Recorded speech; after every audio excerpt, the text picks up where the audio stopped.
जय हिंद प्यारे बच्चों।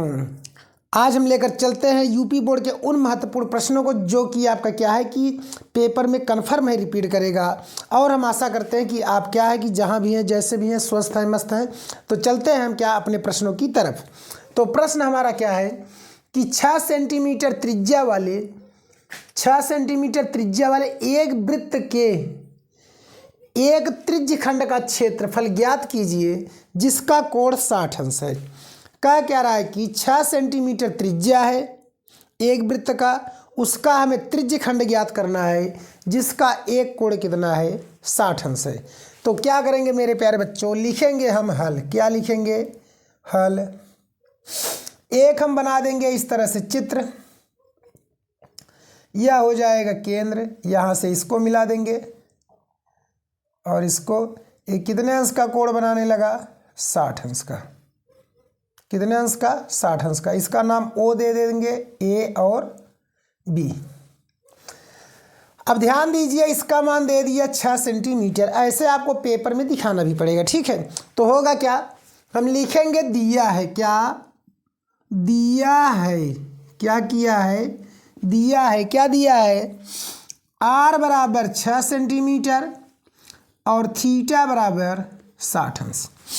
ये दो चीज़ दिया है मेरे प्यारे बच्चों। तो होगा क्या, हम लिखेंगे त्रिज्य खंड का क्षेत्रफल। क्या? त्रिज्य खंड का क्षेत्रफल बराबर थीटा बटे 360 पाई आर स्क्वायर। बात समझ गए? यही फार्मूला होता है क्या? थीटा बटे 360 पाई आर स्क्वायर। तो बनेगा क्या मेरे प्यारे बच्चों, थीटा का मान 60 अंश और बटे 360, पाई का मान यहाँ पर कुछ कहा नहीं तो इसलिए हम रखेंगे 22/7 और आर का मान हो जाएगा प्यारे बच्चों 6 गुणे 6। 60 एकम 60, 60 छक्का 360, 6 में एकम 6, 6 एकम 6।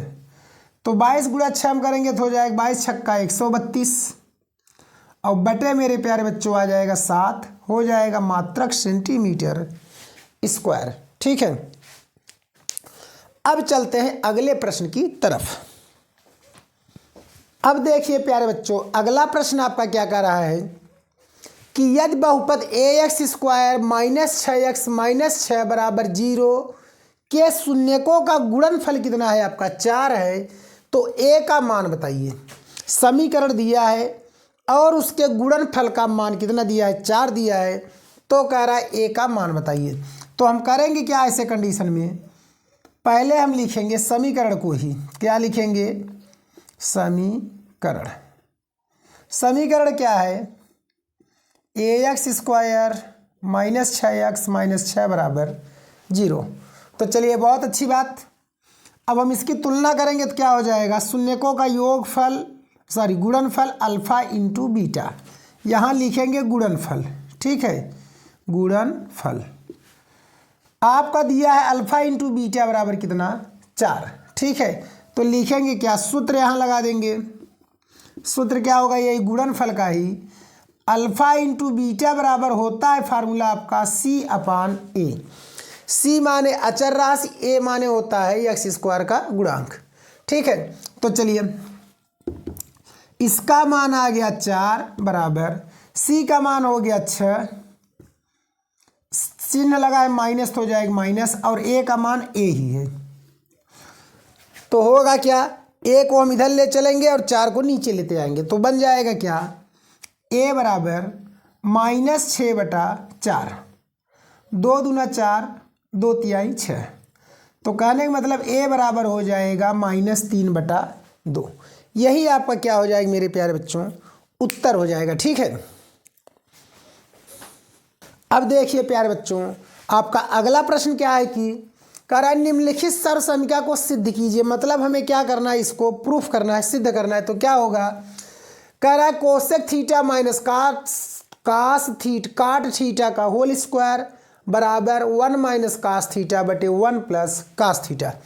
तो लिखेंगे क्या हम? Left hand side. क्या लिखेंगे? Left hand side. तो बनेगा क्या? कोसेक थीटा माइनस काट थीटा का होल स्क्वायर। तो चलिए कोसेक को मैं लिख सकता हूँ प्यारे बच्चों 1/sin थीटा, काट को लिख सकता हूँ मैं प्यारे बच्चों cos थीटा और बटे sin थीटा। क्या बन जाएगा इसका होल स्क्वायर। ठीक है, तो चलिए हर यहाँ पर बराबर है तो हम इसको लिख सकते हैं 1 - cos थीटा का होल स्क्वायर और बटे साइन, यहाँ स्क्वायर है तो इसलिए बन जाएगा साइन स्क्वायर थीटा। तो ऊपर का हम ऐसे ही रहने देंगे 1 - cos थीटा का होल स्क्वायर और बटे साइन को तोड़ देंगे तो यह भी बन जाएगा 1 - cos स्क्वायर थीटा। चलिए हम इसको 2 बार लिख देते हैं प्यारे बच्चों। तो लिखेंगे क्या 1 - cos थीटा, यहाँ भी 1 - cos थीटा और बटे इसको जब हम 2 बार में लिखेंगे तो क्या बनेगा, एक कोष्टक में हो जाएगा 1 - cos थीटा और दूसरे कोष्टक में हो जाएगा 1 + cos थीटा। अब तो आप जान ही गए प्यारे बच्चों क्या बन गया, ये इससे कट गया तो होगा क्या 1 - cos थीटा बटे 1 + cos थीटा बराबर राइट हैंड साइड, जो कि हमें क्या करना था, यही सिद्ध करना था प्यारे बच्चों। ठीक है, अब देखिए प्यारे बच्चों आपका अगला प्रश्न क्या है कि दर्शाइए कि 5 + करड़ी में 3 एक अपरिमित संख्या है। 4 नंबर में इस प्रश्न को यह पूछा हुआ है। कितने नंबर में, 4 नंबर में इस प्रश्न को इसने पूछ लिया है। तो करेंगे क्या हम इसको, तो देखिएगा ध्यान से आप, क्या होगा हम लिखेंगे हल, सेम टू सेम यही आपको पेपर में क्या करना है, कॉपी करना है। पेपर में सेम टू सेम ऐसे ही कॉपी करना है। तो लिखेंगे क्या, माना 5 + करड़ी में 3 एक परिमेय संख्या है। क्या है, परिमेय संख्या है। ठीक है, हम मान लेंगे कि यह क्या है, परिमेय संख्या है जिसके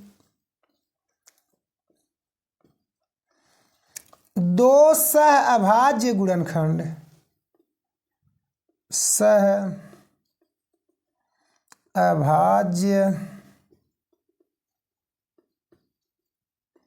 गुणनखंड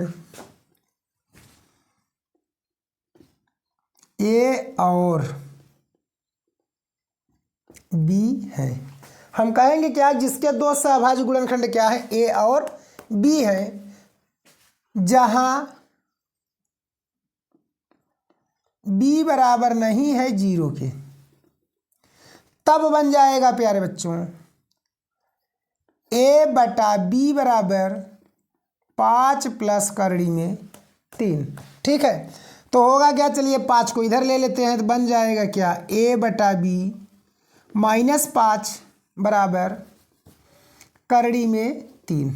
ठीक है, यहाँ चाहे तब लिखिए या चाहे लिख दीजिए हाँ चलिए तब यहाँ हो गया, यहाँ एक वर्ड लिख देना, पुनर्व्यवस्थित करने पर या डायरेक्ट सॉल्व कर दीजिए, कोई दिक्कत नहीं है। चलिए इसका गुणा इसमें कर देंगे तो a - 5b बटा b बराबर करड़ी में 3। अब एक चीज़ देखिए, एक तरफ करड़ी लगा है और एक तरफ करड़ी नहीं लगा है। जब करड़ी नहीं लगा है तो उस वाले को हम परिमेय मानेंगे। तो लिखेंगे क्या, चूंकि a और b पूर्णांक है, क्या है, पूर्णांक है। हम कहेंगे क्या कि a और b क्या है, पूर्णांक है, इसलिए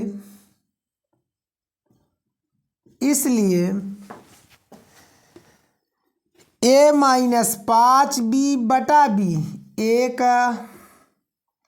परिमेय संख्या है। क्या है, परिमेय संख्या है।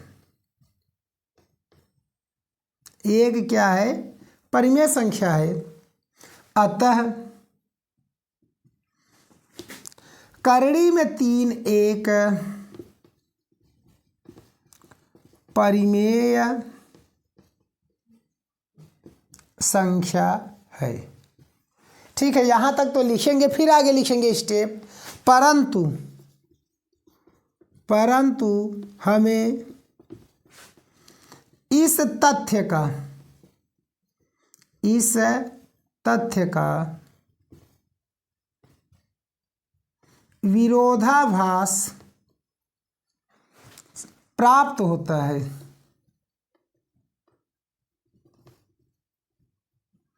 इस तथ्य का विरोधाभास प्राप्त होता है कि करड़ी में 3 एक अपरिमेय संख्या है। हम कहेंगे क्या कि करड़ी में 3 क्या है, एक अपरिमेय संख्या है। अतः 5 प्लस करड़ी में 3 एक अपरिमेय संख्या होगी।